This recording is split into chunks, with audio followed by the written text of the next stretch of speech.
Listo, nuevamente muy buenas tardes para todos.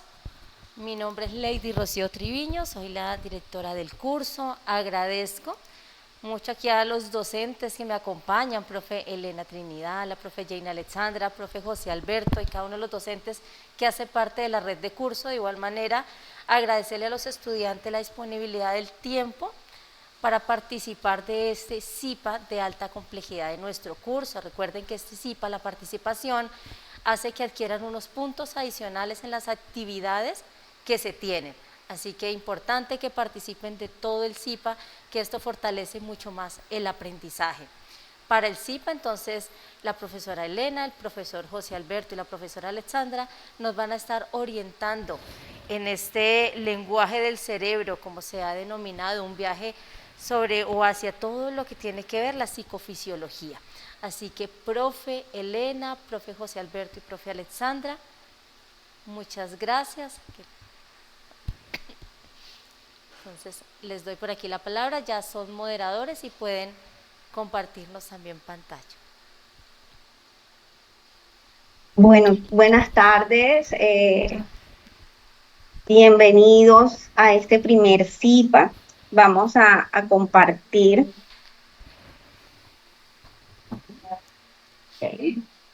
la presentación. ¿La ven? ¿Sí ven? Sí, ¿Se señora. visibiliza? Sí, Sí, la señora. estamos viendo. Perfecto. Bueno, junto con mis compañeros, la profe Janie Alexandra y el profe José, hemos eh, pues preparado este CIPA junto con nuestra directora y queremos primero darles la bienvenida a este CIPA, Bases de la Psicofisiología y su comportamiento y su importancia en el comportamiento humano, el lenguaje del cerebro, un viaje por la psicofisiología. Importante para este CIPA es muy importante que estén muy atentos, que tengan escucha activa, como una cualidad que debemos tener los psicólogos, porque al final va a haber una actividad de interacción donde vamos a poner un poco a prueba esos conocimientos que ustedes han adquirido en esta cita. ¿Listo? Entonces, sin más preámbulos, iniciamos. Para iniciar, yo quiero que ustedes me digan qué creen que es la psicofisiología. A ver, ¿quién me puede una participación o de... ¿Yo puedo intervenir? Claro, estamos para que ustedes puedan intervenir y nos den, pues, ¿qué piensas tú que es la psicofisiología? Bueno, yo podría Uy, empezar CIPA, dando un hoy me toca a mí porque concepto me van a ayudar de todos, lo no, que he qué pena. estudiado en los referentes bibliográficos, pero me Perfecto. quiero permitir dar como un contexto Ya no, diferente. Okay. En el periodo anterior nosotros vimos un voy a validar, curso, listo. Luego se va a vimos lo dos hay cursos, y en el no fundamentos de hay psicobiología tiene que ir y a... aplicación de Hay una parte en psicobiología. Y en la también parte estábamos viendo aquí un como curso que se abajito, usted llamaba baja, baja, baja, procesos dice debe ser psicológicos. alistamiento y le dice Porque ya terminado. tomo en cuenta Le genera una estos evaluación cursos para dar mi y esa definición. autoevaluación usted tiene que dar todo aceptar, Sucede que aceptar, cuando aceptar, pues yo me aceptar. preparé para presentar estos Ajá. cuestionarios de la tarea inicial, Ingrese igual el me di alistamiento. cuenta, ya lo había leído Alistamiento antes y le va en a un, salir la en un página grande donde referente que sale el hablaban de la alistamiento. Gracias, cierto psicofisiología como título. una Baja de un las poquito ramas pues de y la ya por ahí le da como psicobiología, pero finalizar y cuando lo que la entré dirige es a directamente a otra pantalla entender qué donde era hay una este evaluación. concepto, explicaban que Sí, la no, después de que haga psicofisiología esa es la evaluación, toda la evaluación bien, relación de las se va otra vez y se manifestaciones va a o de certificación. los procesos Y ya certificación, psicológicos vaya a hacer y sus otra evaluación. manifestaciones Sí, fisiológicas, ¿sí? sí, sí, sino que como estoy Es grabando no le puedo decir, mostrar pantalla. Sino algo, em, Aura, el Aura fue la que me proceso indicó por dónde psicológico de la ingresa. ¿Se acuerda lo que emoción miramos ayer que salió evaluación? tiene su Eso hay que hacerlo. manifestación pues Eso. en la amígdala, la corteza prefrontal ventromedial, ¿sí? Cómo se manifiestan, cómo se puede identificar, ¿sí? Estos cambios en estas estructuras cuando nosotros experimentamos una emoción. Entonces, ¿Qué viene siendo la psicofisiología? Pues ahí hablan en algunos referentes el tema de las variables dependientes y las variables independientes, y entonces vendría siendo, la variable independiente vendría siendo ese proceso psicológico, y la variable dependiente, en muchos de los estudios, vendría siendo esas manifestaciones fisiológicas. Entonces, ¿qué es la psicofisiología? Es el estudio de la relación que tienen, bueno, para mí, los procesos psicológicos con sus correlatos fisiológicos. Excelente. Muy bien, has hecho la tarea, has investigado.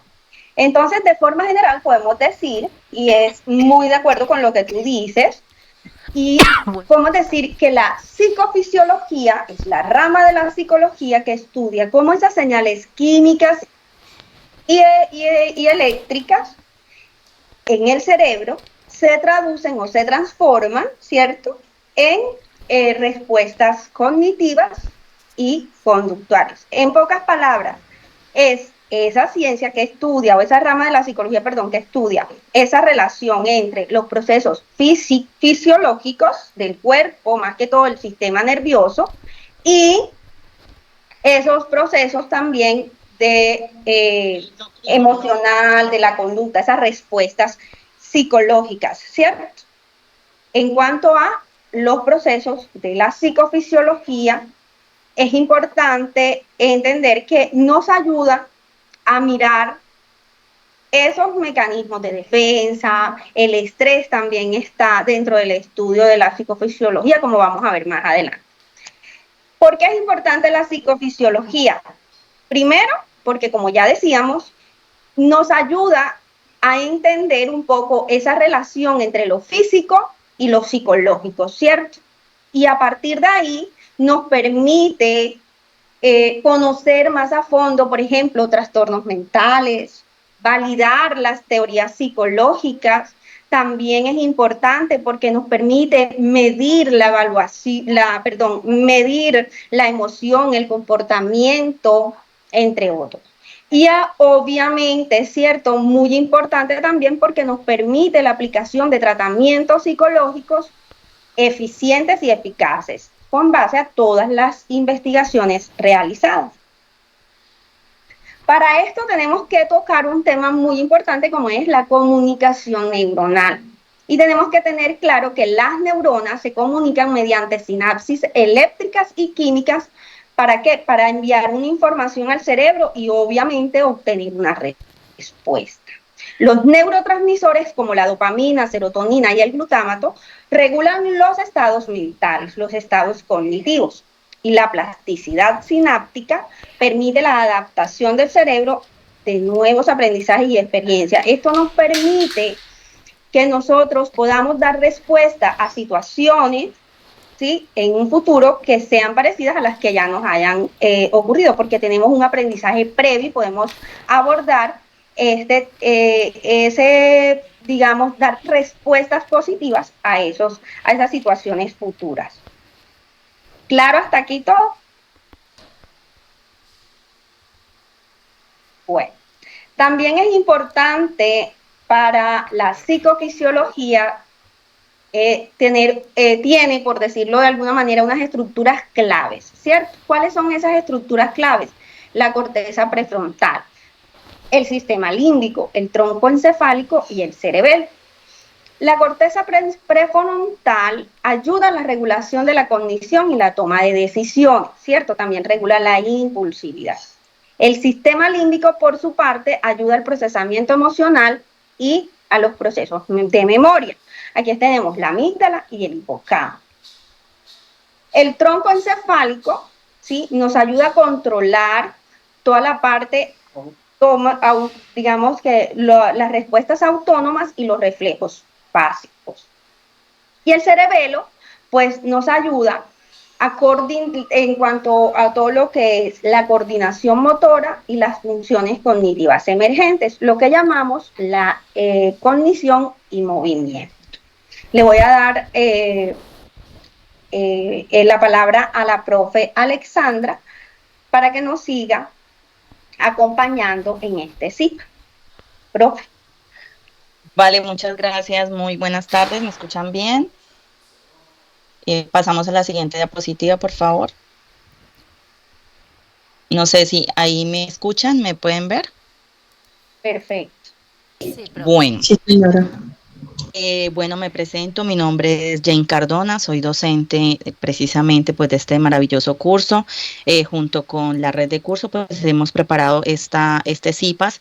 Digamos que el objetivo principal de este CIPAS es como tal dar como una abrebocas realmente de lo que es la psicofisiología y tiene mucha relación con la neuropsicología.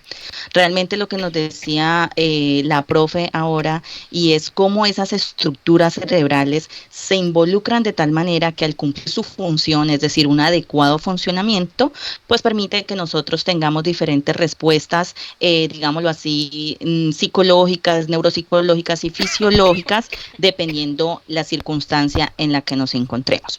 ¿Sí?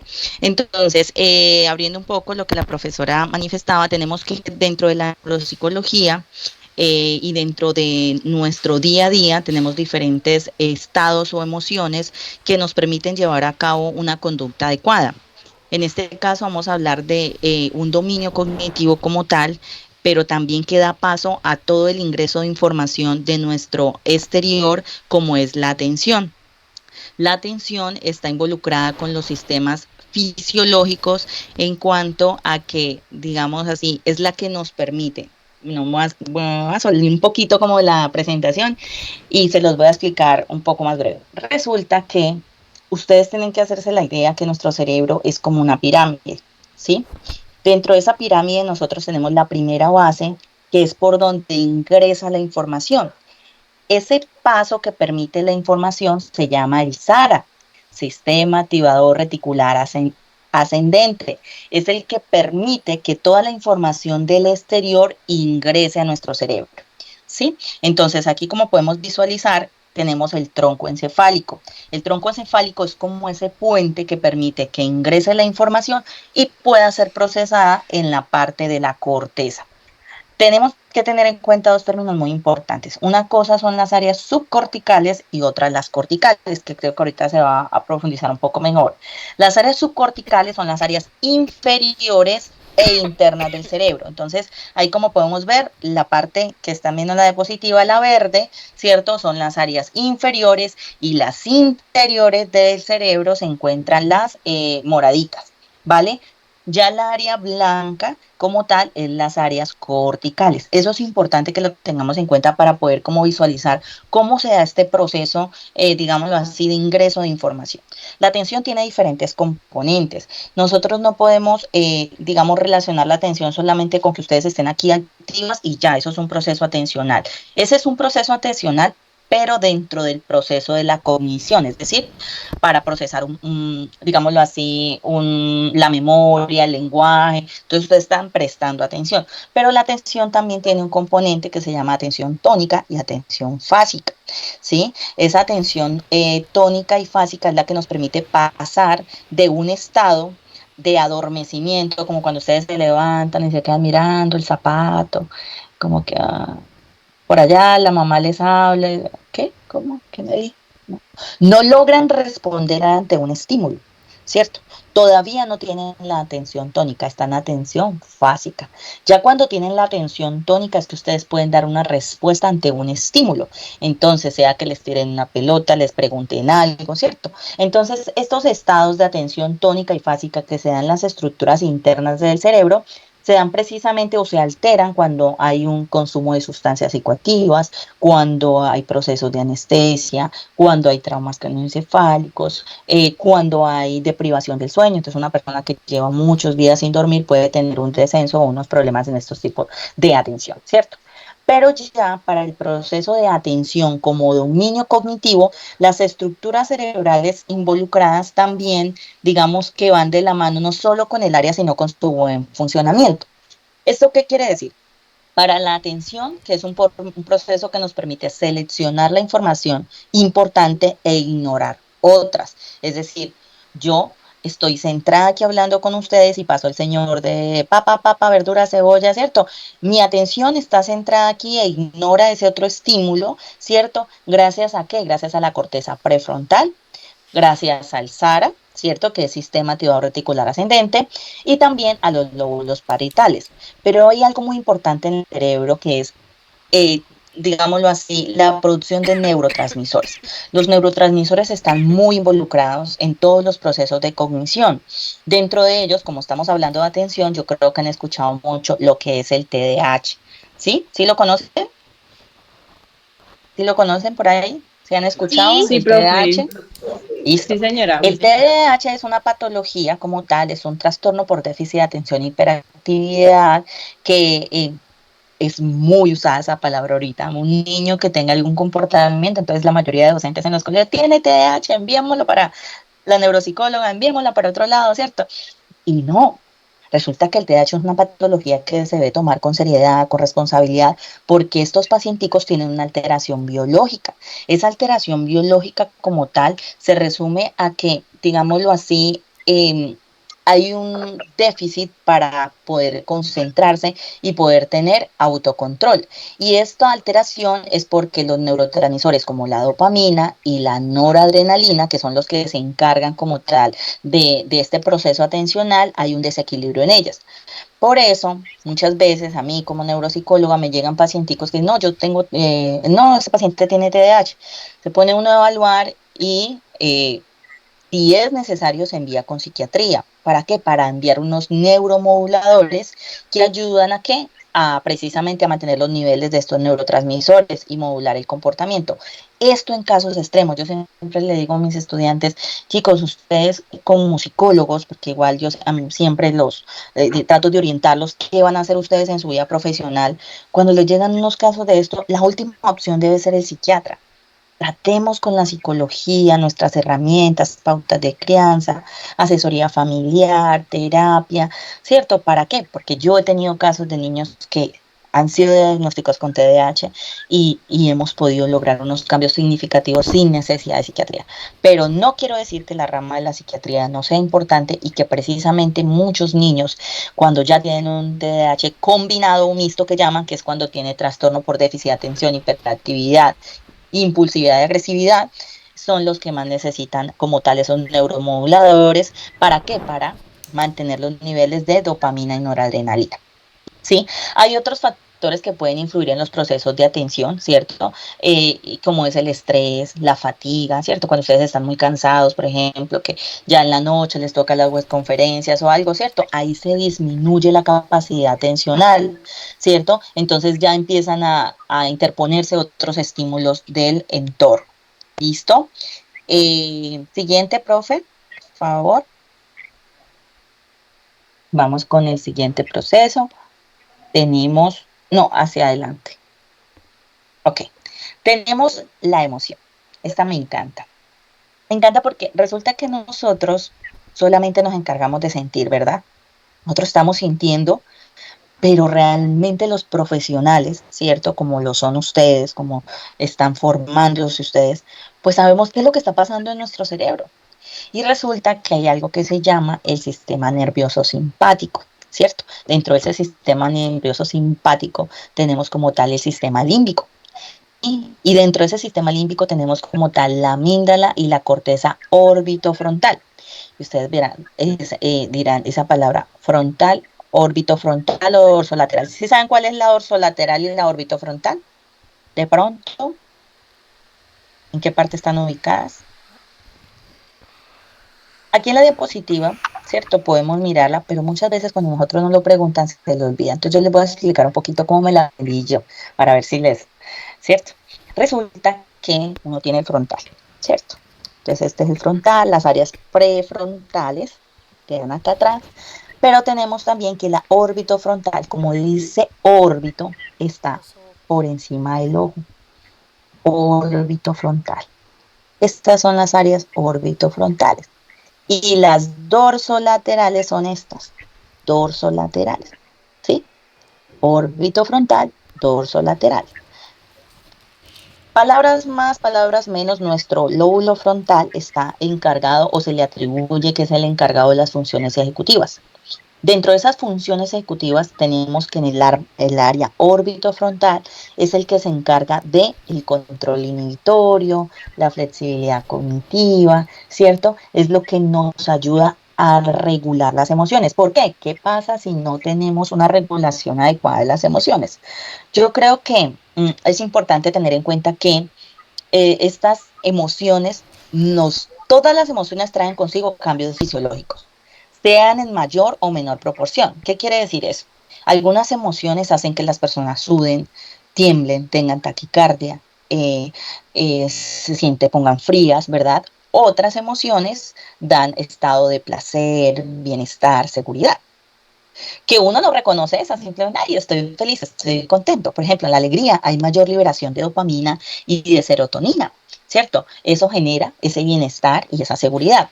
Pero también tenemos que ante situaciones de miedo, de peligro, nosotros vamos a liberar mayor adrenalina y noradrenalina, que es lo que hace que tengamos más aumento en la frecuencia cardíaca, en la frecuencia respiratoria y estemos con un estado de alerta. ¿Para qué? Para responder ante una situación de peligro. Las emociones influyen mucho en la conducta, ¿cierto? Por ejemplo, cuando nosotros estamos presentando un examen, estamos en un evento importante, nos da ansiedad, ¿cierto? Ansiedad es un término, es un trastorno que hoy en día se conoce mucho, pero realmente no se conoce. ¿Qué quiero decir? Muchas personas dicen, ay, tengo un poquito de ansiedad, ¿cierto? Cuando ustedes ya conocen realmente qué es la ansiedad, no dicen, no, no tienes ansiedad, porque realmente la ansiedad genera sudoración, genera taquicardia, genera dificultad respiratoria, genera, o sea, una cosa es tener nervios, ¿cierto? Y otra cosa es tener realmente ansiedad. Entonces, como tal, en esos procesos de ansiedad para evitar, digámoslo así, todas esas alteraciones fisiológicas, debemos aprender a regularlas precisamente adquiriendo estrategias para enfrentar esos desafíos diarios que nos presentan la vida. ¿Listo? Vamos con la siguiente, mi profe, memoria.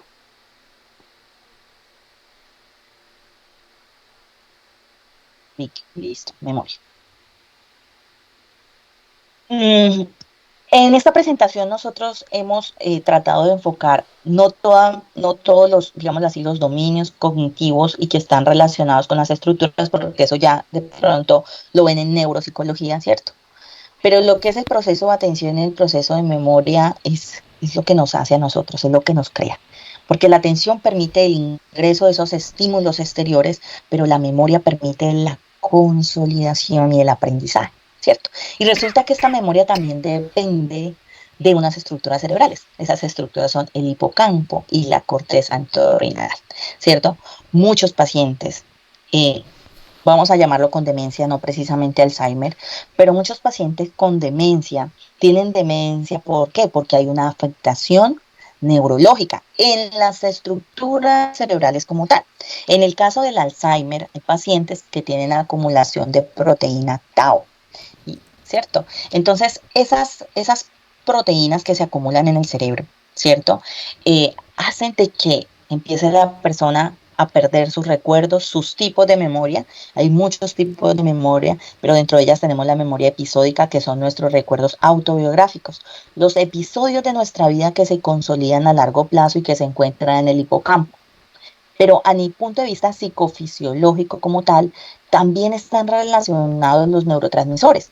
¿Cuáles son los relacionados con la memoria? Tenemos la acetilcolina, el glutamato, la dopamina, ¿cierto? Que son, por ejemplo, la acetilcolina nos ayuda a la memoria a corto plazo, a la consolidación de los recuerdos, y precisamente cuando hay un déficit de acetilcolina y está esa acumulación de proteína tau, es cuando se da la enfermedad de demencia tipo Alzheimer. Tenemos el glutamato, que es muy importante para la plasticidad neuronal y el aprendizaje. ¿Sí saben qué es la plasticidad neuronal? ¿Alguien Sí, que me diga sí, qué es? ¿Qué es? Cuéntenme. sí, profe. Sí, profe. ¿Sí me escucha? Sí, sí, te escucho. Cuéntame, Bueno, ¿qué es la plasticidad? la plasticidad neuronal es, o sea, es la capacidad que tiene el cerebro de formar nuevas estructuras forma nuevas estructuras para poder así, la capacidad que tiene el cerebro para formar nuevas estructuras y habitarse y poder así habitarse a nuevos cambios. O sea, el cerebro hace unos cambios. Lo que hace el cerebro, un momentico, perdón. Lo que hace el cerebro, en sí es yo vulgarizo. La neuroplasticidad consiste en la capacidad que tiene el cerebro de hacer de regenerarse otra vez de nuevo a través de las células muertas que se mueren en el cerebro. Tienen la capacidad de otra vez, el cerebro tiene la capacidad de revivir otras nuevas células y así adaptarse a los nuevos cambios, como en el caso Bueno, válida tu opinión, y de pronto tenemos alguna otra opinión. Por favor, silencia los micrófonos, tengo un micrófono que está interfiriendo. Hola, hola, ¿alguien más quiere participar? ¿Escuchan? Hola. Sí, mi profe. Marta Buenas tiene la tardes. manito levantada. Sí, Te señora. escuchamos, Marta. Sí, bueno, según lo que yo entiendo, es la capacidad que tiene, es como si nuestro cerebro es una masita que tiene la capacidad de modificarse y de adquirir información nueva, es como si fuera una memoria o un computador en el que podemos organizar unas nuevas carpetas para tener información nueva sobre aprendizaje, recuerdos, cosas que vamos a hacer al futuro, proyectos, imágenes, videos. Es como poder incluir programas, cosas diferentes, habilidades. Bueno, me encanta. Y se Muchas puede gracias. agrandar o puede reducirse. Bueno, muchas gracias por la participación. Miren que todas las respuestas se complementan. Realmente para eso estamos aquí, para tener ese proceso de aprendizaje, ¿cierto? Es importante tener en cuenta varias cosas. Primero, a medida que ustedes van aprendiendo y que se van perfeccionando, van aumentando su conocimiento, pues así mismo van aumentando el léxico, la terminología, ¿cierto? Que el cerebro, la neurología, la masa encefálica, el encéfalo, el tronco encefálico, ¿cierto? Toda esa terminología ustedes la van a aprender para poder, pues, referirse de manera adecuada. Los dos se complementan muy bien, ¿cierto? Pero es importante tener en cuenta que la plasticidad neuronal no quiere decir de que una célula neurona, que son las células del cerebro, se muera y luego ya vaya a revivir. No. Resulta que nosotros tenemos una etapa en la cual tenemos mayor plasticidad neuronal. En este caso estamos hablando de los niños o adultos jóvenes. Voy a dar un ejemplo claro de ello. Cuando una persona tiene un trauma craneoencefálico o un accidente cerebrovascular y ha perdido alguna función cognitiva, la plasticidad neuronal es tan fuerte, tan importante, tan valiosa, que lo que hace es permitir que se creen nuevas conexiones neuronales para sustituir nuevamente ese dominio o esa función que se ha perdido. Por eso es que cuando una persona está joven y tiene algún trauma craneoencefálico, accidente cerebrovascular, cualquier cosa neurológica, y pierde algunas funciones, con el proceso de estimulación cognitiva, rehabilitación cognitiva, esta persona vuelve a tener esas funciones. Eso se llama plasticidad neuronal. Y ya alejándonos un poco, pero también que quiero enseñarles ese término, hay algo que se llama reserva cognitiva. Y la reserva cognitiva, si estamos hablando ya después, los adultos mayores. La reserva cognitiva son esas habilidades, pero habilidades bien, o sea, lo que yo hice bien toda mi vida, lo tengo guardadito ahí. ¿Por qué? Porque eso es como una reserva de todos los ejercicios cognitivos que yo hice en mi vida, pero lo que hice más frecuente. Ejemplo, No es lo mismo la reserva cognitiva de una persona que trabaja, por ejemplo, la reserva cognitiva en matemática, de una persona que trabaja en una plaza de mercado en donde tiene que descargar, tiene que hacer cuentas, tiene que estar constantemente haciendo ejercicios matemáticos, a una persona que de pronto toda la vida se dedicó al hogar, a ama de casa, coordinación, planificación. Ella tiene una reserva cognitiva diferente. Pero ¿por qué es importante esta reserva cognitiva? Porque esto, al igual que la plasticidad neuronal, cuando hay un daño, nos ayuda a compensar esos déficits que nosotros tenemos. ¿Listo? Entonces sí me gusta que como que vayamos entrando un poquito también en la neuro y tenemos eso. Entonces, volviendo a la psicofisiología, tenemos que el glutamato, ¿cierto? Pues es clave para la plasticidad neuronal y por eso también hay mayor producción de él en la parte de la infancia y adultos jóvenes.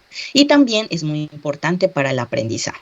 Lo que decía la compañera es muy importante y es como eso que tú dices que son como carpeticas, esos son conexiones neuronales, ¿cierto? Entonces esas conexiones neuronales, hagan de cuenta, imagínense que hay una red, así como lo mostró la profe ahorita en la diapositiva anterior, es como una red y esas conexiones hacen que venga un impulso y ese impulso trae una información y así es como se crea el dominio cognitivo, ¿cierto? Entonces es importante tener en cuenta eso, acetilcolina, glutamato y dopamina para la memoria y también es importante tener en cuenta que el estrés, mejor dicho, prácticamente para todos.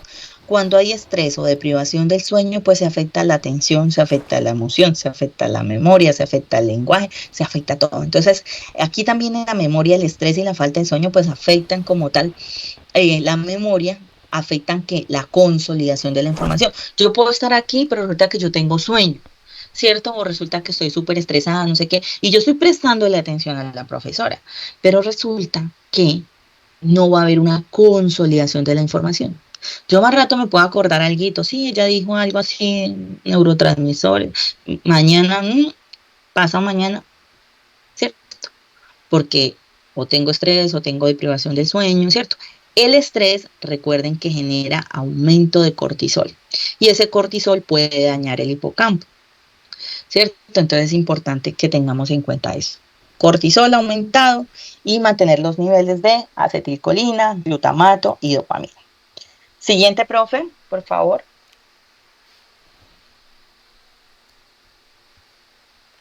Listo, tenemos la conducta alimenticia, ¿cierto?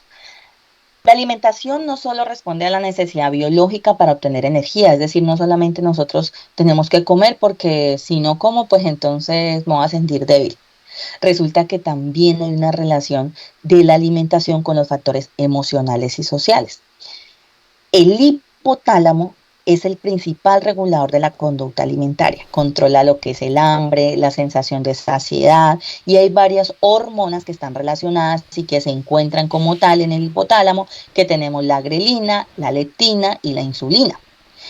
Estas como tal permiten, digámoslo así, una estimula el apetito, que es la grelina, que es la producida por el estómago, otra es producida por las células grasas que dan saciedad al cerebro y la insulina pues regula los niveles de azúcar en sangre e influye también en la sensación de hambre. Entonces miren cómo lo que nosotros sentimos como la emoción o como poder prestar atención o como una memoria, ¿cierto? Pues está tan relacionada con nuestras estructuras, con nuestros neurotransmisores, con nuestras hormonas, que cada pequeña cosa está relacionada. Entonces imaginen que iba a pensar uno que esa sensación de saciedad no es porque tenga el estómago lleno, sino porque hay unas hormonas como tal que se producen y que dan señales de saciedad, y no porque el estómago esté templadito, ¿cierto?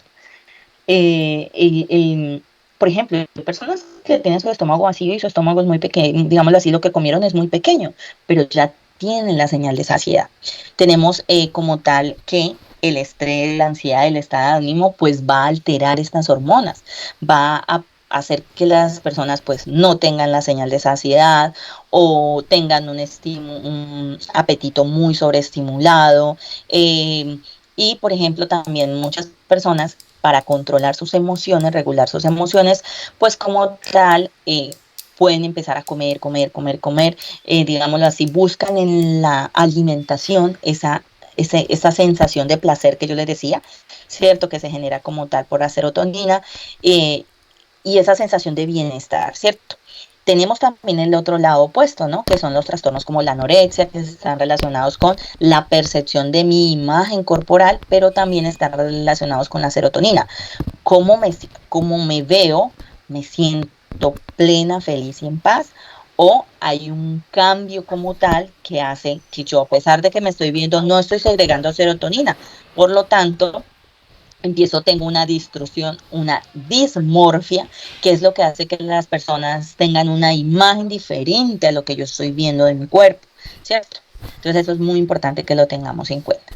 Siguiente, profe, vamos con el estrés. Bueno, el estrés. ¿Quién no tiene estrés? Todos tenemos estrés, ¿cierto? Yo casi me pego el techo ahorita.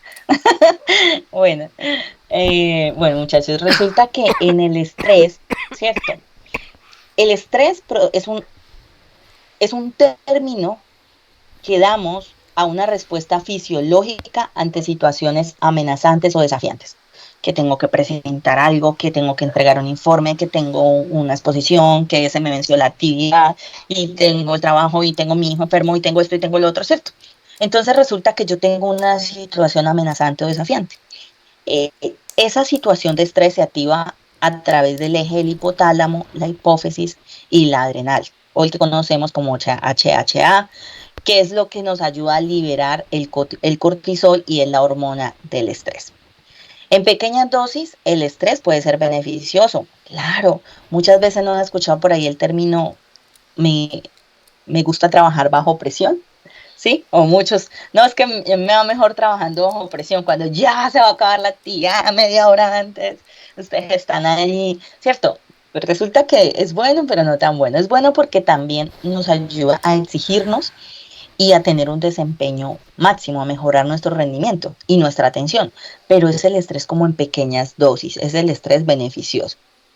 Sin embargo, el estrés crónico puede tener efectos negativos en el cuerpo, como deterioro de la memoria, dificultades cognitivas, debilita el sistema inmunológico, hace que las personas tiendan a enfermarse, que les da gripa, problemas digestivos, cardiovasculares. Muchos, no sé si han escuchado, que ante una situación de estrés les da daño de estómago.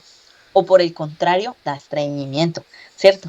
Entonces miren cómo el estrés puede alterarnos, puede también dar dolores musculares, una lumbalgia, ¿cierto? Entonces el estrés varía, no es como algo trascendental, algo taxativo que yo diga, la profe Elena y yo tenemos los mismos niveles de estrés. No, el estrés varía de persona a persona y depende del factor de resiliencia, del apoyo social, la red de apoyo que yo tenga, mis estrategias para resolver situaciones, depende también cómo yo lleve mi ritmo de vida. Entonces, para el estrés es algo muy importante como la meditación, el ejercicio, una alimentación equilibrada. Esto nos ayuda como tal a mejorar el estrés. Es importante, yo les decía a unos estudiantes, ustedes deben identificar cuando sus pacientes se encuentran estresados ante la aplicación de un instrumento psicológico, un instrumento de medición. ¿Cierto? ¿Por qué? Porque no se puede aplicar la prueba si la persona tiene un nivel de ansiedad o de estrés máximo. No me daría un resultado verídico de la condición de mi paciente. Entonces, cuando estamos hablando de una consulta, de una terapia por psicología normal, pues obviamente la persona sí va a estar estresada, pero para eso estamos ahí. Pero cuando es un estado de evaluación, cuando es una consulta por evaluación, aplicación de pruebas e instrumentos, ahí nosotros no podemos aplicar un instrumento si la persona se encuentra con unos niveles de ansiedad altos o de estrés altos. Entonces ahí lo que hay que hacer es empezar a generar estrategias para reducir esos niveles, estrategias como mindfulness, respiración, relajación, psicoeducación. Muchas veces las personas están ansiosas o estresadas porque simplemente tienen nervios, entonces la psicoeducación ayuda mucho y esto ayuda a que los niveles se bajen, se mantengan y pues obviamente, digamos, vuelvan a su estado normal, ¿cierto? Hay diferentes investigaciones sobre técnicas de relajación del estrés, con neurotécnicas, dentro de ellas tenemos la meditación, el mindfulness, lo que les acabo de mencionar. ¿Sí saben qué es el mindfulness? Sí, es atención plena, en pocas palabras. Eso no, en un curso que se llama Fundamentos de Evaluación en Psicología, nos han estado hablando bastante de esta técnica y cuando usted empezó a hablar sobre que cuando un paciente está muy estresado, primero deberíamos identificarlo y tratar de mediar esos niveles de estrés para poder aplicarle el instrumento. Precisamente en ese curso estamos trabajando con esta herramienta de esta estrategia del mindfulness para poder aplicarlo con las personas y poder aplicar con ellos los instrumentos de evaluación, sí, porque también pues si están estos niveles de estrés pueden salir alterados los resultados. Muy bien, me encantan que ustedes vayan relacionando este curso con el quehacer profesional y con lo que están aprendiendo en los otros cursos. ¿Por qué? Porque el psicólogo tiene que tener una formación integral. El psicólogo no es simplemente, yo les digo mucho a mis estudiantes, ya ese cuento de la psicología de ¿y cómo te sientes con eso? No sé si veían los memes que nos hacían a los psicólogos de que no era así, ¿no? ¿Y cómo te sientes con ello? ¿Y cómo amaneciste hoy? No, los psicólogos tenemos un conocimiento integral, un conocimiento fisiológico, neuropsicológico. Nosotros, el psicólogo, yo les digo, ustedes deben saber de todito, de todito, de todito. Nosotros somos un paquete de todito, pero especial. O sea, el psicólogo tiene que saber de leyes, tiene que saber de conductas, tiene que saber de rutas de atención, tiene que saber de medicamentos, tiene que saber de qué es lo que pasa en el cuerpo, tiene que saber de actividades escolares, pedagógicas, de todo. O sea, el psicólogo tiene que saber de todo, de todo, de todo, de todo, de todo. Entonces, realmente me gusta que ustedes vayan integrando todo lo que están aprendiendo en los diferentes cursos con su quehacer profesional. María Alejandra, te escuchamos. Buenas tardes. Profe, cuando usted dice que, digamos, debemos de saber de todo, sí, estoy de acuerdo, pero cuando dice sobre medicamentos, digamos, lo debemos saber por qué. Si, digamos, si se sabe que nosotros no podemos, digamos, medicar a la persona. Me encanta tu pregunta, me encanta, muchas gracias. Bueno, yo soy neuropsicóloga clínica, ¿cierto? Tampoco medico, ningún psicólogo puede medicar. Pero resulta que si tú no sabes del medicamento y resulta que tu paciente está tomando un medicamento psiquiátrico y tú no conoces cuáles son los efectos secundarios de ese medicamento, ¿cómo vas a hacer el análisis conductual de tu paciente? ¿Cierto? Eso por un lado. Por otro, cuando hablamos de efectos secundarios, no solamente es en el estado de ánimo, también estamos hablando de efectos de medicamentos a nivel físico, es decir, falta, aumento de sueño, hipersensibilidad, estreñimiento o diarrea. Bueno, realmente esos medicamentos, ¿qué le pueden ocasionar? No estoy diciendo que ustedes tengan que ser médicos o saber todo lo que sabe un médico, pero sí nosotros tenemos que ver algo en farmacología, ¿cierto? Saber algo de medicamentos, que es lo que le recetan, por ejemplo, a los pacientes que tienen un trastorno psiquiátrico, ¿sí? 1, 2. Si una persona viene y está contigo en consulta y te dice, no, sí, ay, es que el niño estaba muy cansón y pues a mí una vecinita me dijo que le diera un pedacito de la pastica que le dan al hijo de ella y él se pone juiciosito. Ah, sí, ¿cuál pastica? Esta pastica. Y tú no sabes de medicamentos, ¿sí? Entonces, cuando tú tienes el conocimiento, ¿cierto? Porque es que nosotros somos como personas con una linterna. O sea, ustedes tienen que verse como una persona que está con una linterna en un mundo de oscuridad que viene a buscarte a ti. Yo llevo ya, gracias a Dios, en esta profesión ya 15 años. No hagan cuentas. Y he atendido muchísimos pacientes y he llegado a la conclusión que un paciente es una persona que llega totalmente desorientado a ti. Papitos que no saben qué hacer con sus hijos, esposas que no saben qué hacer con su hogar, adolescentes que se sienten abandonados, que quieren suicidarse. Entonces, por ejemplo, si no sabemos, o por ejemplo dirán, pero yo para qué necesito saber eso de neurotransmisores y esa parte neurológica si yo no soy doctora. Pues si se siente mal que vaya al médico.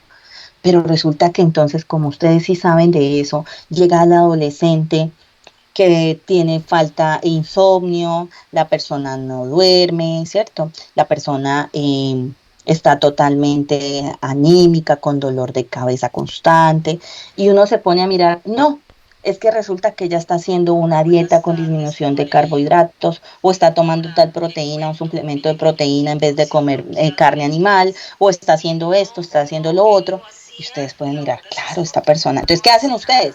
Ustedes no aprenden esto para formular o para intervenir, sino para redirigir. Entonces, como yo tengo el conocimiento, yo envío a psiquiatría, yo envío a nutrición, yo envío al endocrinólogo, yo envío al neurólogo, yo envío, ¿sí me hago entender?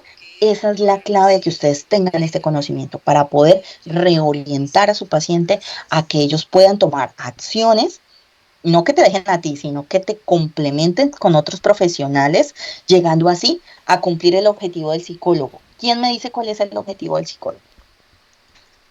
Así concretico. ¿Cuál es el objetivo del psicólogo?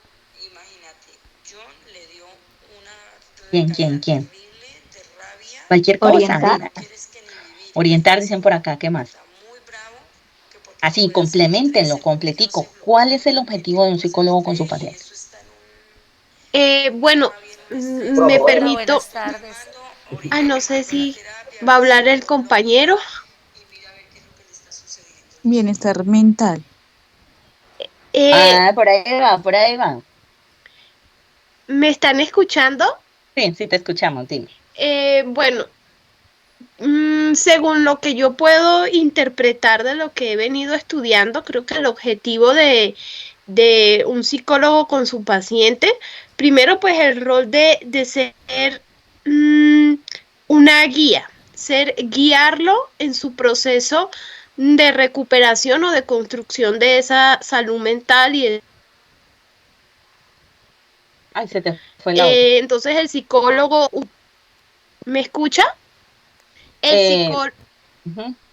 El psicólogo, bueno, lo que había dicho era que el psicólogo tiene el rol de guiar al paciente en ese proceso de búsqueda de salud mental o de reconstrucción de su salud mental y su bienestar, porque él aplica pruebas, aplica psicoterapia, se vale pues de todos estos estudios, de todo lo que ha aprendido y con eso le proporciona herramientas al paciente, pero porque sería más como una guía que como algo arbitrario o de pronto como que va a tener un rol netamente directivo en ese proceso de construcción de la salud mental, porque el paciente realmente, pues, él es el que conoce su historia de vida y el psicólogo va a, a tratar de, con todo lo que ha aprendido, así como usted que manifiesta que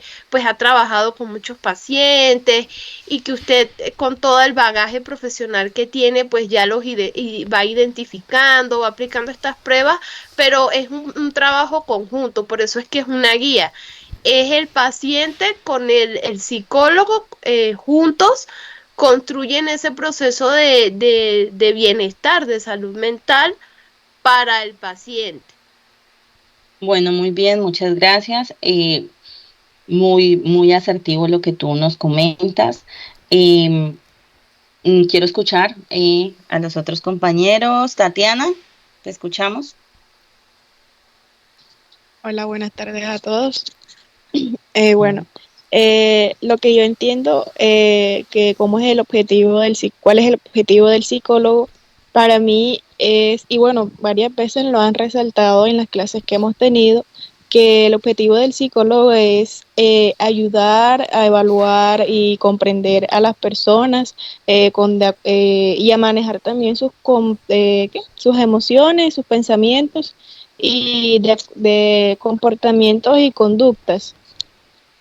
Ok, vale, muchas gracias. Y escuchemos por último a Ángela. Buenas tardes. Sí, pues es básicamente lo que han dicho las compañeras. En resumen, se podría decir que el objetivo del psicólogo es comprender, evaluar y mejorar el bienestar emocional, mental y conductual de los pacientes. Bueno, muchas gracias. Bueno, lo que dice Joana como tal es muy importante, es muy centrado. Ángela y Tatiana también, gracias por la participación. Bueno, cabe resaltar que cuando yo digo pues que ella lleva unos añitos en esto, yo amo a mis estudiantes porque yo les digo, Yo todo el tiempo me siento una estudiante, todo el tiempo aprendo sobre todo de ustedes. Aprendo todos los días de ustedes, aprendo muchas cosas, retrocedo, reflexiono y pues, ¿qué pasa? Cuando estoy en estos encuentros, me encanta como transmitirle todo lo que yo he aprendido y como irles dando herramientas de que cuando ustedes estén en el mundo profesional ya ejerciendo como tal, pues se acuerden por allá de esa profe que contó algunas cositas y pues venga, yo como me agarro de aquí, ¿cierto? Y es que también por la experiencia, no por una definición, y también concluyendo un poco lo que ustedes han mencionado, es importante tener en cuenta dos cosas. Uno, la psicología por sí sola no sirve para nada. La psicología tiene un efecto cuando hay un compromiso, voluntad por parte del paciente, ¿cierto? Entonces muchos dicen, ay, es que ese psicólogo no sirve, pero no hacen las actividades, no asisten a consulta, van a consulta cada 3 o 4 meses, no tienen un compromiso, no hay una voluntad. Uno. Dos, lamentablemente las EPS nos han difamado, digo yo. Lamentablemente el servicio de salud pues, no permite que la gente conozca lo bonito de la psicología, que es realmente un proceso terapéutico. ¿Qué quiero decir con esto? Que en las EPS, que es el primer acceso o el mayor acceso que tiene la población a una consulta por psicología, porque la mayoría de población no tiene acceso a pagar una consulta particular, en estas entidades pues lamentablemente dan 15 minutos de consulta. 15 minutos que no permite sino a cómo te fue esta semana, ya no hay un proceso terapéutico como tal. Entonces las personas ya no creen en el psicólogo, ¿cierto? Pero cuando uno ha vivido de primera mano un proceso terapéutico y lo conoce, créanme que hay personas que duran años en proceso de terapia. Y no años todos los días, pero ya aprenden lo bonito de la terapia, lo bonito de estar consigo mismo.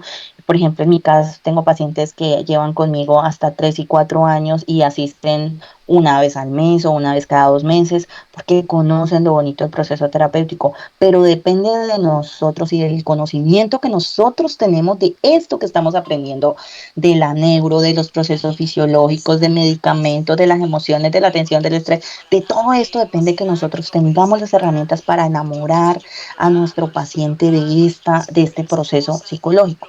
Entonces, eso hay que tenerlo en cuenta, pero también volvamos al punto del objetivo como el psicólogo.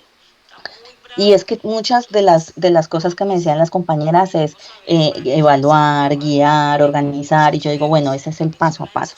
Pero el objetivo como tal del psicólogo es mejorar la calidad de vida de mi paciente. Mejorar la calidad de vida de mi paciente.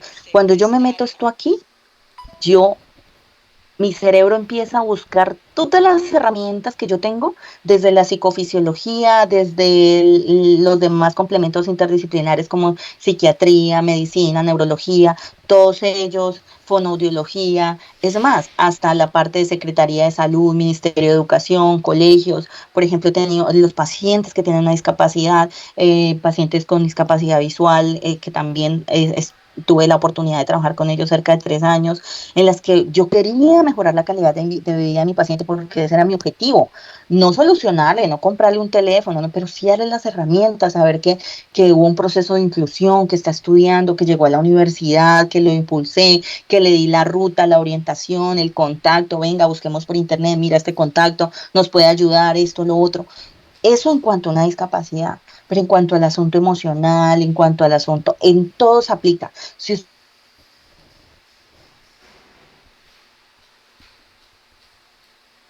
de su paciente, su cerebro automáticamente empieza a coger todas las herramientas que han aprendido durante estas webconferencias, los encuentros, las tutorías, todo lo que han aprendido, y empiezan a decir, bueno, va a ver un poquito acá, otro poquito acá, y empiezo a cumplir ese objetivo que es mejorar la calidad de vida de mi paciente. Entonces, viendo nuevamente el tema de psicofisiología y a las preguntas que nos hacían los compañeros, es precisamente esa la importancia de tener el conocimiento de todos estos temas. Yo también me hacía esa pregunta, muchachos, cuando estudiaba psicología recién, yo soy egresada de la UNAD también, y yo también me hacía esa pregunta, ay, pero ¿para qué le enseñan a uno eso? Ay, que la parte del ojo, que la estructura por dentro, que esto, que lo otro, que cuando yo estudié me tocaba semipresencial y la clase y sustentar y toda la cosa. Entonces, que el oído, que el ojo, que la deglución, que cómo se hace este proceso, ¿cierto? Y ahora sé por qué lo aprendí, ¿cierto? Y es porque en el quehacer profesional usted lo necesita. Entonces, muchachos, es importante tener en cuenta estos procesos. Aquí tocamos algunos de los aspectos importantes en atención, las emociones, memoria, estrés. Y ahorita vamos a continuar ya con una parte un poco más relacionada con, como tal, digámoslo así, la neurofeedback como tal y la parte del curso. Y damos paso al siguiente profe. Muchas gracias. Continuemos, por favor. Hola, muy buenas tardes para todos. Qué gusto estar con ustedes la tarde de hoy. ¿Tengo buen audio? Sí, profe. Sí, profe. Perfecto, mi profe. Perfecto. Perfecto, vale. Muy buenas tardes para todos. Mi nombre es José Luna. Yo soy neuropsicólogo clínico, docente e investigador de EXA.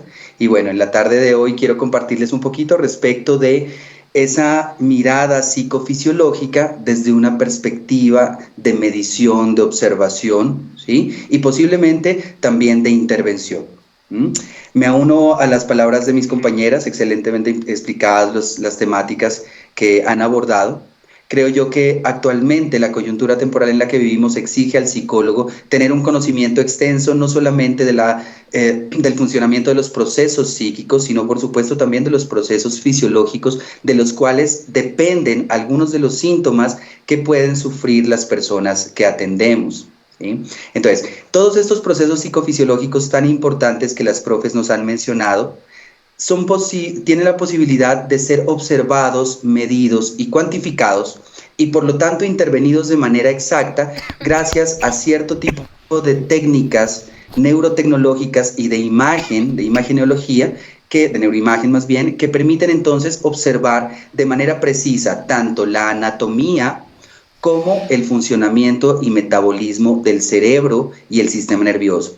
Bueno, en mi experiencia llevo algunos años trabajando como neuropsicólogo clínico y en mi consultorio usamos una serie de herramientas neurotecnológicas que nos permiten entonces determinar diagnósticos un poco más exactos a nivel fisiológico y luego también estrategias que permiten entrenar al paciente en el control y regulación de esos procesos fisiológicos que pueden verse exacerbados o pueden tornarse irregulares en el momento en el que el paciente sufre los síntomas de un trastorno mental.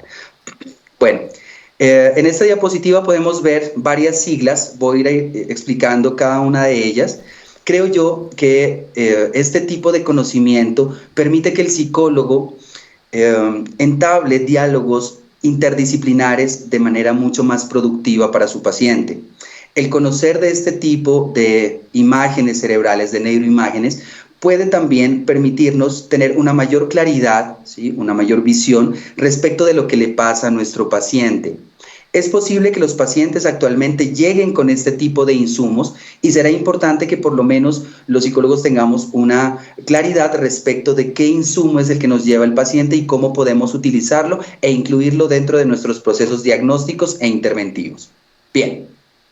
Tenemos la primera sigla, EEG, es electroencefalografía. Es una técnica que permite, mediante la colocación de electrodos sobre el cuero cabelludo, medir la actividad bioeléctrica de los potenciales postsinápticos después de la sinapsis que emergen en cada uno de los procesos mentales, cognitivos, comportamentales y de movimiento que tenemos los humanos, ¿sí? Entonces, esta técnica de electroencefalografía nos permite entonces determinar con exactitud cómo está la actividad bioeléctrica del paciente, que depende de 5 ondas básicas: delta, teta, alfa, beta y high beta. Las 3 primeras son ondas lentas, muy relacionadas con estados de sueño, relajación. Y beta y high beta están muy relacionadas con procesos un poco más activos, como la atención, como el control e inhibición a nivel emocional, el movimiento. Y ya las ondas más rápidas, high beta, están muy relacionadas con esos procesos relacionados con el estrés, que muy bien llamaba mi compañera anteriormente. Hay algún estrés adaptativo, ¿cierto?, que nos permite sortear las distintas dificultades y demás cuestiones que se nos presentan día a día, y de pronto también aquel estrés patológico que es, para mí, transversaliza la mayoría de los trastornos mentales. GSR es nuestra siguiente sigla, traduce Galvanic Skin Response o respuesta galvánica de piel. Está relacionada con la medición de lo profuso y el pH de la sudoración en el cuerpo humano. La sudoración es una respuesta fisiológica que está muy relacionada con los procesos de estrés y ansiedad. Cuando el sistema nervioso está demasiado cargado de actividad debido a un estado de estrés, requiere mayor cantidad de oxígeno para mantener ese estado de estrés. Por lo tanto, entonces, redirige cierta cantidad del flujo sanguíneo, sobre todo de las manos y de los pies, hacia el sistema nervioso para tener un mayor suministro de oxígeno y así mantener el estado de estrés, de inquietud o de ansiedad. Esta respuesta de redireccionamiento del flujo sanguíneo genera un cambio en la temperatura de las manos y de los pies, tornándose más baja, y también una mayor cantidad de sudoración. Esto es susceptible a medición y permite entonces determinar los niveles de estrés y ansiedad de los pacientes. La siguiente sigla es fMRI, que es la resonancia magnética funcional. Es un tipo de resonancia magnética que permite no solamente mirar la anatomía del cerebro y sus distintas partes, tanto a nivel cortical como a nivel subcortical y límbico, sino que también nos permite, según la calibración que tengamos para el examen, determinar con exactitud también algunos procesos de funcionamiento cerebral, como por ejemplo el metabolismo a nivel neurotransmisivo o de oxígeno. La siguiente sigla HRV. Traduce en inglés Heart Rate Variability o la variabilidad del ritmo cardíaco. Está muy relacionado con los estados también de regulación o exaltación emocional, debido a que hay un incremento supremamente visible en la actividad cardiorrespiratoria de los pacientes que sufren síntomas de ansiedad o de estrés o de algún tipo de irregularidad de índole emocional prevalentemente. Esta medición permite entonces determinar qué tan regular, ¿sí?, qué tan estable es el proceso cardiorrespiratorio de los pacientes, y si de pronto se ve afectado, esta técnica también permite el entrenamiento en la regulación de este tipo de respuestas, haciendo entonces que la taquicardia, la sudoración y demás respuestas fisiológicas sean controladas por el paciente, previamente sean conscientes para el paciente, y entonces el cuerpo del paciente empiece a jugar a su favor. Porque como decía la compañera, bueno, está bien el discurso psicológico, por supuesto, es nuestra principal herramienta, pero si no tratamos esos síntomas de índole fisiológico, muy seguramente se convertirán en factores de retroalimentación que aumentan o mantienen la sintomatología. MG es la miografía, está muy relacionada entonces con las respuestas de tensión y distensión muscular, muy relacionado también con algunos trastornos psicológicos. Y por último está el PET. El PET es un examen ya muy específico, traduce Positron Emission Tomography, es un examen que se hace mediante radiotrazadores, inyectando pequeñas cantidades de una sustancia radioactiva que reacciona entonces con la emisión de partículas iónicas de carácter positivo, que permiten entonces tener imágenes detalladas del cerebro y también del funcionamiento del cerebro a nivel de su circulación sanguínea y del proceso de metabolismo de oxígeno. Entonces, bueno, como podemos ver, tenemos varios insumos, varias formas de neuroimagen que nos permiten entonces determinar con exactitud cómo está, primero que todo, la parte anatómica del cerebro, ¿sí?, si existen de pronto malformaciones u otro tipo de cuestiones, y también, por supuesto, mirar cómo funciona el cerebro a nivel de varias de sus respuestas de carácter fisiológico. Gracias. Adelante, por favor. Bien, aparte de esto, a nivel neurotecnológico, dentro de la psicofisiología, tenemos también herramientas que permiten el entrenamiento del control de ese tipo de respuestas fisiológicas, ¿sí?, que emite el cuerpo humano paralelamente con la emisión de algunos síntomas de carácter psíquico. Entonces, tenemos, por ejemplo, la técnica de neurofeedback. El neurofeedback es una técnica que está dando resultados increíbles, la usamos en mi consultorio, la he usado también a nivel académico e investigativo, teniendo total certeza de su efectividad, ¿sí?, a nivel de la mejoría de muchos síntomas, tanto emocionales como cognitivos y comportamentales. El neurofeedback permite entonces, con la colocación de ciertos dispositivos en el cuerpo humano, según la respuesta fisiológica que se esté trabajando, hacer que el paciente entonces tenga la posibilidad de retroalimentarse respecto de sus propias respuestas fisiológicas. ¿Cómo funciona? El paciente se pone frente a una pantalla ¿sí? Les voy a hablar de uno de los equipos de neurofeedback, por ejemplo. Hay uno que tenemos en el consultorio, se llama Play Attention. Se coloca un electrodo en la corteza orbitofrontal de los pacientes, corteza de la cual depende la regulación y el control atencional y emocional. Y el paciente entonces requiere empezar a aplicar el entrenamiento que previamente se le ha dado en el consultorio, supongamos en este ejemplo, para relajarse. En la pantalla hay un videojuego, se han denominado específicamente neurogames, y ese videojuego solamente funcionará si el paciente logra el estado que en terapia es objetivo. En este caso del ejemplo es la relajación. Si el paciente logra relajarse, el electrodo que se coloca en los lóbulos frontales permite percibir que la actividad neurológica se ha regulado. El electrodo percibe esto, alimenta con esta información al software de computador y el videojuego empieza a funcionar efectivamente. Este será un refuerzo positivo, esto funciona mucho desde el condicionamiento operante, pero si el paciente vuelve a un estado de estrés, las ondas cerebrales cambiarán, el electrodo percibirá este cambio y el videojuego se detiene. El paciente deberá entonces volver a relajarse para hacerlo funcionar. Así entonces el neurofeedback se convierte en una de las principales técnicas de entrenamiento psicofisiológico que pues permite una agilidad y efectividad clínica y por supuesto también académica e investigativa muy amplia. Eso más o menos les quería comentar. Tenemos varias estrategias a nivel de la tecnología que nos permiten mejorar nuestra eficacia clínica, académica e investigativa. Así que bueno, yo creo que la intención de estas CIPAs es precisamente que ustedes puedan conocer que existen cosas más allá que los psicólogos podemos hacer para permitirnos entonces determinar procesos efectivos, claros y provechosos para nuestros pacientes. Muchísimas gracias.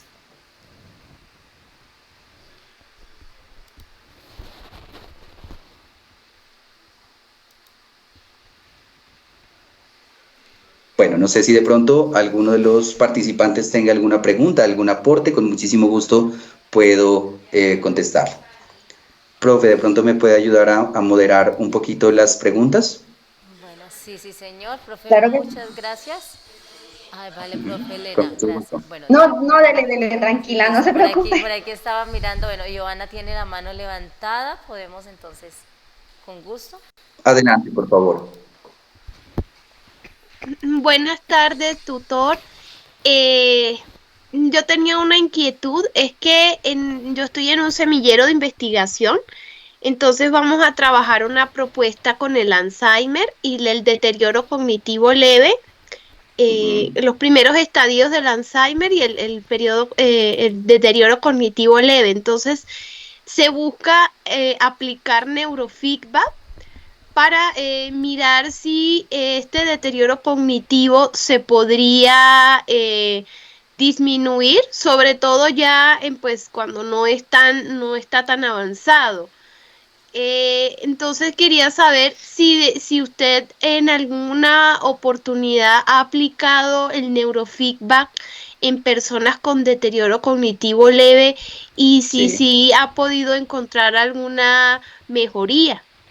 Totalmente, la respuesta es sí. De hecho, actualmente estamos atendiendo varias personas con enfermedades neurodegenerativas en estados avanzados y en estados iniciales. El neurofeedback funciona muy bien, dado que es una herramienta fácil, interactiva, muy amena, pero sobre todo que permite obligar a ese cerebrito que está generando apoptosis neuronal a reconectarse, a buscar nuevas conexiones neuronales debido a que se coloca su sistema nervioso, el cerebrito y bueno, por supuesto al paciente en tesituras cognitivas y de demanda de recursos cognitivos mucho más amplias de las que le ofrece el ambiente. Así que por supuesto el neurofeedback permitirá esa reconexión a nivel neuronal. La respuesta es sí, entonces creo que es una excelente idea utilizarlo.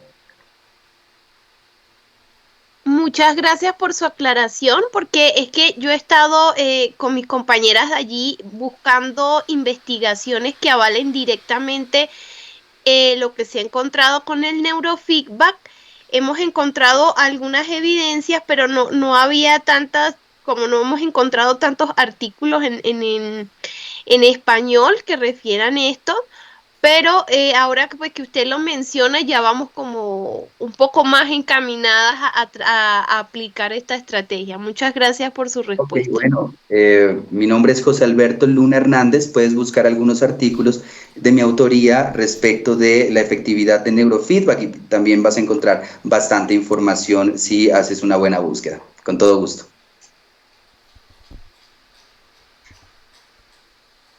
Bueno, si de pronto no hay más dudas, quisiera aprovechar este espacio para invitarlos a un evento que celebraremos la siguiente semana. Un minutico me tomo para esto. La siguiente semana se celebra a nivel mundial la Semana del Cerebro. Varias universidades del país, creo que es la totalidad de escuelas de psicología adscritas a ASCOFAPSI, se han unido a esta celebración. UNAD va a participar desde dos frentes. El 11 de marzo vamos a estar en un laboratorio abierto en varios centros del país, donde vamos a estar exponiendo precisamente este tipo de tecnología. Y el 12, ¿sí? El 12 de marzo vamos a tener un CIPAS transmitido por TV UNAD, que precisamente va a tratar específicamente del tema de neurofeedback, para que por favor los interesados nos acompañen con su participación. Muy seguramente ya les haremos llegar por medio del curso, ¿sí?, la información para que puedan participar. Muchísimas gracias, muy amables. Profe, Carlos tiene una pregunta. Ah, vale, sí, claro, por supuesto, adelante. Buenas tardes, una pregunta, ¿me escuchan? Buenas tardes, claro que sí. Una pregunta es que, bueno, aunque el neurofeedback es una técnica, pues, generalmente muy segura, yo he encontrado que puede presentar algunas contraindicaciones como epilepsia no controlada o trastornos psiquiátricos graves. ¿Qué hay, o hay más literatura acerca de las contraindicaciones de esta técnica? Ya, ok, perfecto. Hay varias contraindicaciones, es una excelente pregunta. La técnica de neurofeedback requiere una extensa y minuciosa evaluación clínica y psicométrica, ojalá también psicofisiológica por parte del terapeuta evaluador para determinar la posibilidad de aplicar la técnica según las condiciones médicas, físicas y psicológicas del paciente.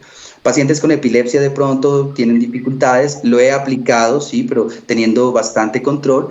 En mi caso, en mi consultorio, tenemos la posibilidad de hacer una electroencefalografía cuantitativa previa al cerebrito del paciente, así que tenemos la posibilidad entonces de determinar con exactitud la actividad bioeléctrica y por lo tanto la calibración de los equipos. Sin embargo, sí existe ese tipo de contraindicación, pero la verdad las contraindicaciones dependen muchísimo de características específicas, sobre todo a nivel médico de los pacientes. La mayoría de pacientes tienen la posibilidad de interactuar con la técnica.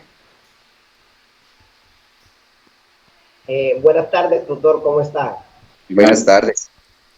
Tutor, yo tengo una pregunta respecto a las técnicas que están aplicando, porque en España también aplican otros tipos de técnicas, porque según lo que yo he estado leyendo de este autor, Diego Redolar, aplica técnica magnética transcranial, que, son, que han sido muy efectivas en estos tipos de problemas que presentan ciertos grupos de personas, de individuos. Así es. Entonces, la pregunta mía es la siguiente. Ese tipo de técnicas yo sé que son muy efectivas, son muy costosas, porque es que uno encuentra tantas personas personas que uno apenas que está empezando en este mundo de la psicología lo observa, que uno se queda como corto sin las herramientas, donde uno lee y se informe de tantos artículos, que hay tantas maneras de para que ellos mejoren las condiciones, pero son cosas que son tan novedosas. Entonces yo quisiera saber si eso es demasiado costoso o es realmente... Gracias. El costo dependerá mucho del tipo de técnica y por supuesto del terapeuta, ¿cierto? Sin embargo, creo que tocas un tema súper importante y es la estimulación cerebral. Existen otro tipo de técnicas aparte del neurofeedback que no son exactamente de entrenamiento, sino más bien de estimulación directa. De hecho, en mi caso, en mi consultorio utilizo una técnica que se llama estimulación eléctrica transcraneal, que mediante la colocación de unos electrodos en el hueso mastoides permite entonces enviar microvoltios al cerebro que permiten la regulación, previamente, por supuesto, habiendo examinado esa actividad bioeléctrica. De hecho, también en la universidad contamos con técnicas de estimulación. Por ejemplo, tenemos un aparato que nos sirve para estimular a nivel visual y auditivo a los pacientes, emulando los ritmos de cada una de las ondas bioeléctricas cerebrales para mejorar procesos de atención, de memoria, de control emocional, de relajación y demás. Y de hecho también hay otro equipo de estimulación magnética transcranial que precisamente actúa sobre la regulación de la actividad bioeléctrica en el cerebro. Así que, bueno, contamos con bastantes técnicas. Sería muy chévere que cada uno de ustedes pueda acercarse a su laboratorio e interactuar con ellas. Gracias.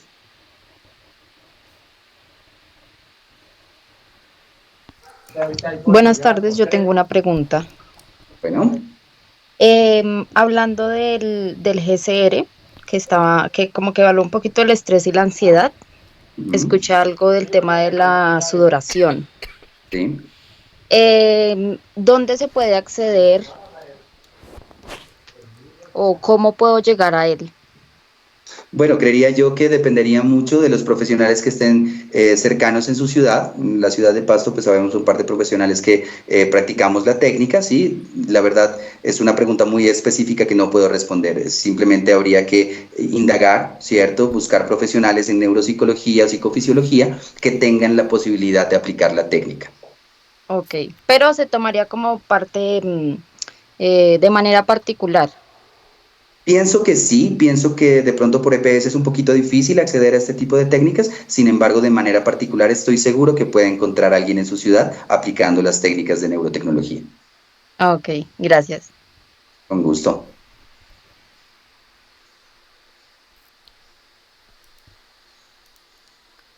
Profe José, Ok, vale. muchas gracias. Sí. No, muchas gracias, Mucho gusto. excelente la invitación también que nos hace al evento con la Semana del Cerebro. Muchas gracias por toda la explicación de estas técnicas y que son neurotecnologías y en esas lo del neurofeedback. Sé que para todos es un momento pues importante que lo tengamos en cuenta. Así que muchas gracias, profe Vale, muchas Elena, gracias. también muchas gracias por la participación, por todo lo que nos acaba de aportar, igual que la profe Jane, muchas gracias, muy bien todo lo que nos han comentado y sé que son bases importantes para esta actividad que en estos momentos se encuentran realizando también los estudiantes. Recuerden que este CIPA nos abre, ¿no?, esa posibilidad, todo este aprendizaje de más que se tienen en nuestro curso en la aplicación de psicofisiología, así que importante porque he visto que todos han estado súper atentos aquí preguntando, no sé, tiene la mano levantada Orlando ahorita que por aquí lo veo, no sé si tiene alguna otra pregunta Orlando. No, mi profe, muchas gracias, fue que se me quedó ahí la manito sin desactivar. Vale, muchas gracias. Dice, entonces, muchas gracias a cada uno por la participación, atentos a la invitación que nos hace el profe José con la Semana del Cerebro, en esa vamos a estar ahí pendientes, profe, para participar, esperamos entonces la invitación y poderla compartir en el curso a los estudiantes y estar atentos a aquellas actividades, así que Así es, muchas gracias. Muchísimas gracias. No, muchas gracias, profe, por comentarlo y sí es importante que lo tengamos en cuenta. Bueno, entonces, no sé si tienen alguna otra pregunta por realizar acerca del tema. Vale, por acá los veo muy activos a todos, muchas gracias. Profe Elena, profe Jane, no sé si tienen algo más para comentar. Profe, buenas tardes, qué pena molestar. Sí, señora. Este CIPAS tiene grabación. Sí, señora, tiene grabación, se les va a compartir. De igual manera, quiero comentarles que Es que había una confusión, perdón. Señora. Hoy había, o sea, me llegó que esto era a las 5 de la tarde y en otros lados decía que era a las 3. Entonces estoy como confundida porque no, Vale, por eso entré hasta tarde. No sé si a lo mejor allá de otros cursos, listo, recuerden que para ingresar a este CIPA Bueno, se hace gracias. a través del aula virtual. Este CIPA tiene una réplica, entonces Milena, si no pudo participar, vamos a tener nuevamente una réplica a todo lo que acaban de visualizar, lo vamos a realizar el 28 de este mes, que es dentro de 15 días, ese se va a realizar en horas de la mañana, recuerden que para su ingreso también lo van a hacer a través del aula virtual, ahí es donde se deben de registrar, porque recuerden que hacer un CIPA también de alta complejidad, que es como lo maneja nuestro curso, pues tiene unos puntos dentro de esas actividades, así que los invitamos, la réplica para quienes no han podido asistir, lo vamos a realizar entonces el 28 de este mes, Y recuerden entonces a través del aula virtual, para que también les comenten a sus compañeros quienes en estos momentos se les dificultó asistir a este encuentro y lo podamos hacer en esta réplica que se tiene. De igual invitarlos de aquí en adelante a los demás CIPAs que realizan cada uno de los tutores, a la web, ya más adelante les estaremos entonces compartiendo también cuándo vamos a tener esa segunda web del curso, para que estén súper atentos como lo han estado hoy y participen. Bueno, tengo la mano levantada. Marta, sí señora. Cuénteme. Hola, no más que una pregunta, es como, me gustaría mucho resaltar que yo pues llevo varios semestres en esta universidad y he estado en muchísimos IPAs y clases y cuento con una mano y me sobran muchos dedos las veces en las que hay un equipo de profesionales que conecte también, que nos transmitan también su conocimiento. Entonces, más que nada quiero felicitarlos porque de verdad que hoy aprendí, conecté muchísimas cosas que había aprendido anteriormente y fue muy, muy enriquecedora para mí este CIPAS. Muchas gracias. Muchas gracias, Marta. Sí, señora, así es. Agradecerle a los docentes por este acompañamiento. Excelente, excelente todo lo que nos han brindado el día de hoy. Sí, señora. Daira, sí, señora, cuéntenos. Tutora, lo que pasa es que, por ejemplo, cuando fui a ingresar hoy al CIPAS, pues le di desde la plataforma confirmar asistencia, pero cuando le doy clic en el recuadro amarillo que dice que pues ingresar al link, me arroja error, entonces no me dejaba ingresar. Lo que hice fue como copiar el link que me arrojaba el error, enviarlo al WhatsApp y ahí sí entrar como desde el link desde el WhatsApp. Me tocó hacer una vuelta para poder, porque desde la plataforma directamente no me deja ingresar. Vale, Daira, muchas gracias por lo que nos comenta. Bueno, ya estaremos escalando esas novedades. No sé si a todos se les presentó la misma novedad o solo le pasó, ya la estaremos revisando. De igual manera, muchas gracias por comentarlo.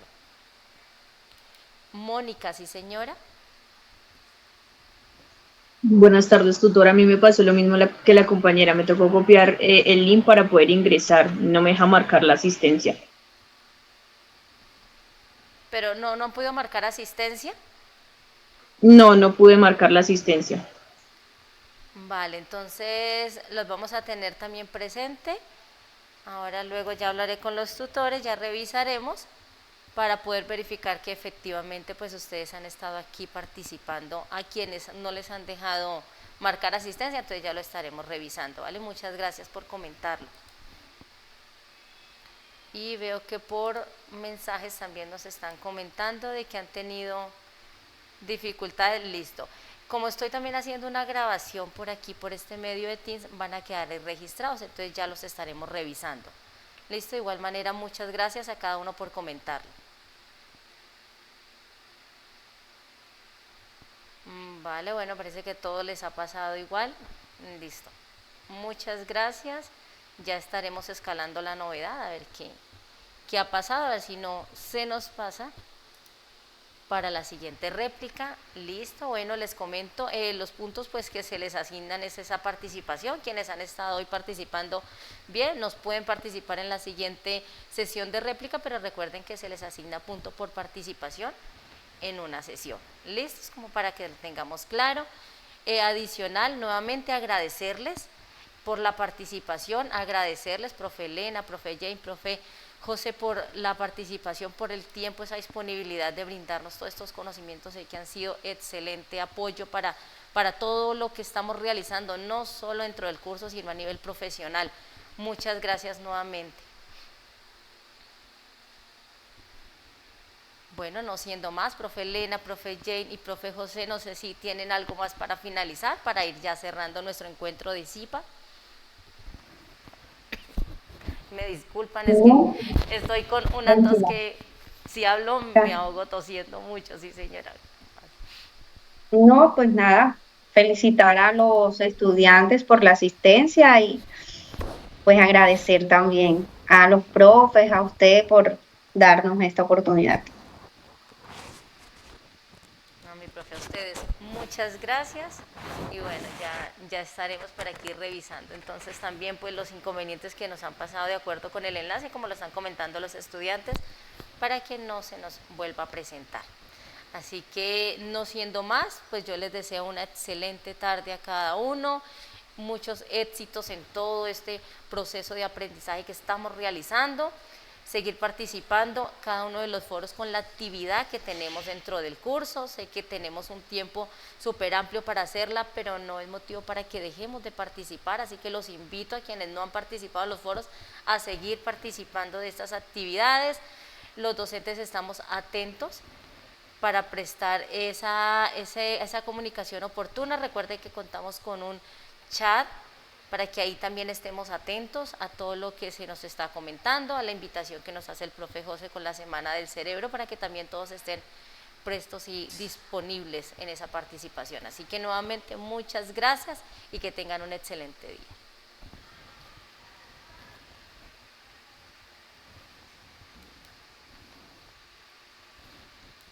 Muchas gracias, hasta luego.